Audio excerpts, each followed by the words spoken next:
नमस्कार दोस्तों, मैं दिनेश कुमार प्रजापत, गांव चाड़ी पंचायत समिति बापिनी, जिला जोधपुर पड़ोदी।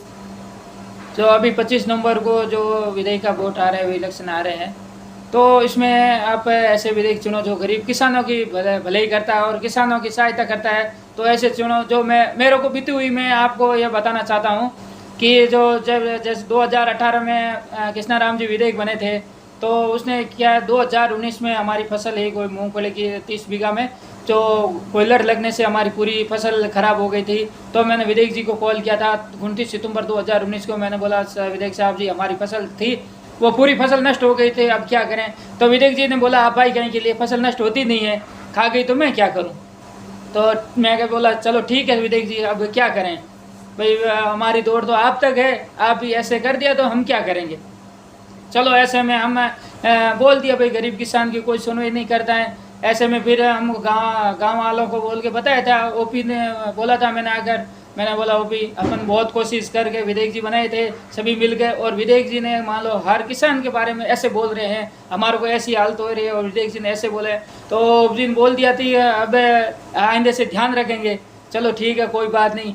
और उसके बाद मैंने गजेंद्र सिंह शेखव साहब को कॉल किया था, तो शेखव साहब ने मेरे को बोला था, मैंने नाम एड्रेस बताया था, तो उसने मेरे को बोला क्या करना। मैंने बोला साहब पटवारी नहीं आ रहे, पटवारी को कॉल कर रहे हैं, पटवारी कॉल नहीं ले रहे हैं। तो हाथों हाथ पटवारी की शेखव साहब के कहने पर आधा घंटे के बाद पटवारी आ गए, उसने अवगत कर लिए और उसने 20% फसल ली। 100% खराब हुई थी, तो उसने पटवारी ने 20% लिख के और वो ले गए। फिर बाद में उसने रपा तपा कर लिया।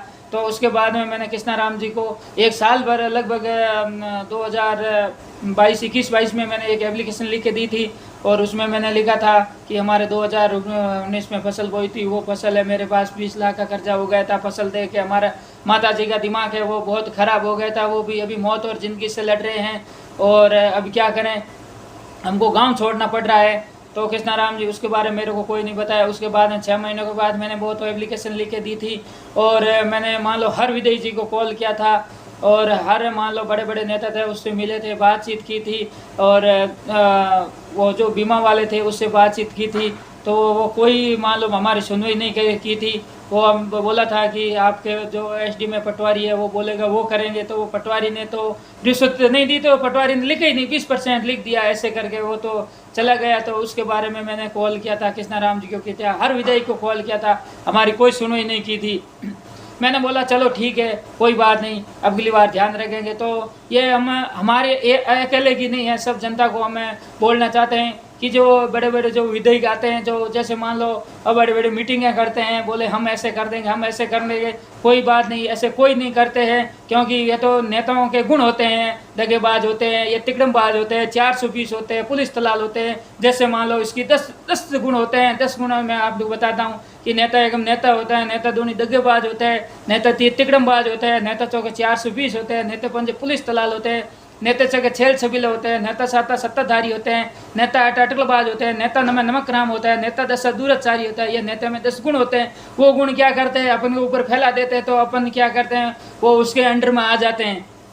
तो हम क्या बोले, किसानों को हम ऐसे कर देंगे, ऐसे कर देंगे। किसानों की सहायता कोई नहीं करता है, कोई नेता नहीं करता है। ऐसा कोई विधेयक नहीं है जो किसानों की सहायता, हाँ एक है विधेयक जरूर है। जैसे उसके बाद में मैंने हनुमान बेनीवाल को कॉल किया था, मैंने बोला बेनीवाल जी हमको ऐसी हालत हो गई, हमारा मान लो एमएलए साहब ऐसे बोल रहे, ऐसे बोले। तो हनुमान जी ने बोला था कि तुम टेंशन मत ले, तेरा जो भी है मैं हम कर देंगे, आप बेफिक्र रहो। मैंने कॉल तो लगभग शायद 2 महीने पहले भी किया था, 2-2.5 महीने, और एक बार किया था साल भर पहले। तो मेरे को बोला था कि आप टेंशन मत लो, आपका जो पूरा काम है जो हम कर देंगे। मैंने बोला ठीक है। जो उसके बाद में मैंने जैसे हनुमान जी बेनीवाल साहब के जो बड़े बड़े विधेयक थे ने जो नेता थे उसको भी मैंने बोला था। तो मैंने हर नेता को बोला, तो वो मान लो उसने हाँ भरी थी, आरएलपी के मान लो हर आदमी ने हाँ भरी थी। बोले यदि वास्तव में आपके ऐसा हो गया है तो हम आपको ज़रूर मान लो कोई भी प्रकार की समस्या का समाधान आपको करेंगे। तो फिर बाद में हम हर आदमी से सहयोग, मान लो समस्या का समाधान के बारे में पूछ रहे, हमको कोई नहीं बता रहे चाहते, क्योंकि हम एक प्रकार के गरीब किसान हैं।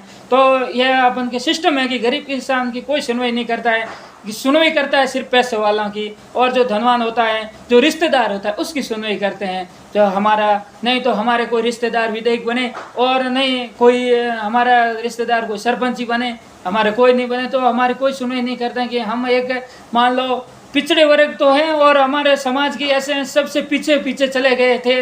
वो महादेव जी ने बोला था कुंभार वो पीछे ही पीछे रहना, अभी तक हम पीछे ही रह रहे हैं, हमारे समाज है वो भी पीछे रह रहे हैं, क्योंकि हम एक के पीछे एक के चले जाते हैं, फिर क्या करते हैं। तो हम यही बोलते हैं कि जो 25 तारीख को चुनाव आ रहे हैं, ऐसा वह नेता चुनो जो गरीब किसानों की सहायता करता है और किसानों की समस्या का समाधान करता है।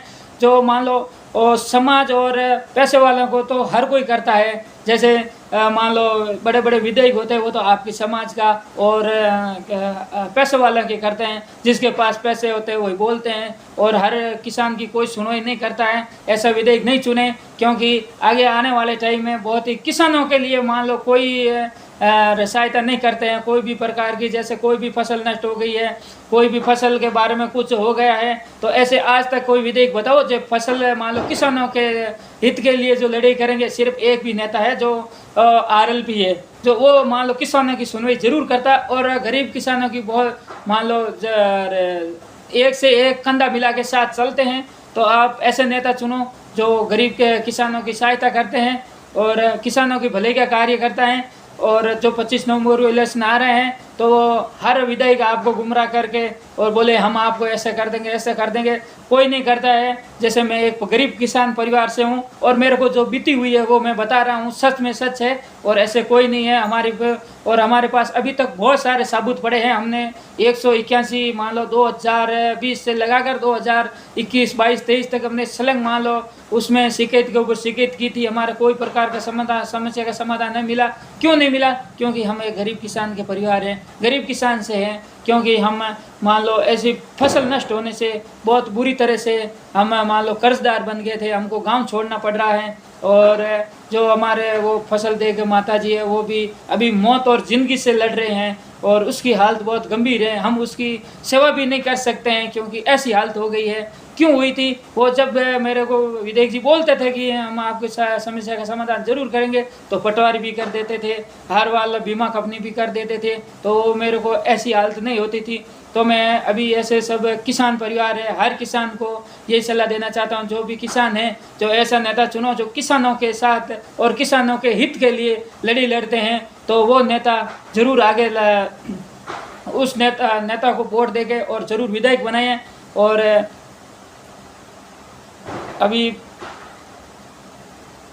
ऐसे नेता को जरूर विधायक बनाए, और 36 को में वो साथ लेके चलते हैं, और जो आपके मुद्दे पर आपके विश्वास दिलाता है, और जो आपके हित का कार्य है वो किसान के ऊपर करता है। और ऐसे विधायक चुनो जो आगे आने वाले समय में किसानों के लिए बहुत ही भलाई का कार्य करते हैं। तो ऐसा नेता जरूर चुने। दोस्तों, जय हिंद, जय भारत, वंदे मातरम, जय हिंद।